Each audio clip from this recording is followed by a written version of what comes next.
நாஞ்சில் விஜயன் பிரச்சனையில் அப்படியே அவர் சொல்கிற கருத்து வந்து டோட்டலாக வேறு மாதிரி இருக்குது. அவர் என்ன சொல்கிறாரு, நான் ரொம்ப ஃப்ரெண்ட்லியாக பழகினேன் அவங்கள்ட்ட, ஒரு தவறான நோக்கத்தோடு நான் பழகலை அப்படின்னு இவருடைய மனைவியை வச்சுக்கிட்டே ஒரு பேட்டியை கொடுக்குறாரு. ஒரு ஒரு வீடியோ போடுறாரு. அந்த வீடியோவில் அவருடைய மனைவியும் பக்கத்தில் இருக்காங்க.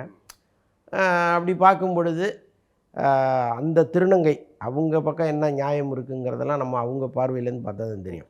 பட்டு ஓவரலாக பார்க்கும் பொழுது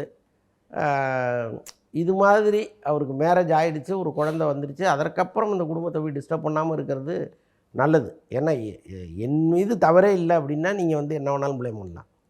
தவறு ரெண்டு புறமும் இருக்கும் பொழுது ஒருத்தர் வந்து ஒரு குடும்பம் குழந்தைன்னு செட்டில் ஆகிட்டார், அதற்கு நீங்கள் அனுமதியும் கொடுத்துருக்கீங்க. அவர் போயிட்டார், உங்கள் வாழ்க்கையிலேருந்து போயிட்டார்ல. அதற்கப்புறம் திரும்ப அவரை கொண்டு வந்து தெருவில் வச்சு அசிங்கப்படுத்துறதுங்கிறது எந்த விதத்தில் சரின்னு தெரில. பட் இதை என்ன இருந்தாலும் அது எல்லாமே உங்கள் குடும்ப விவகாரம். நம்ம அதுக்குள்ளே போய் ரொம்ப ஆராய்ச்சி பண்ண வேண்டிய அவசியம் இல்லை.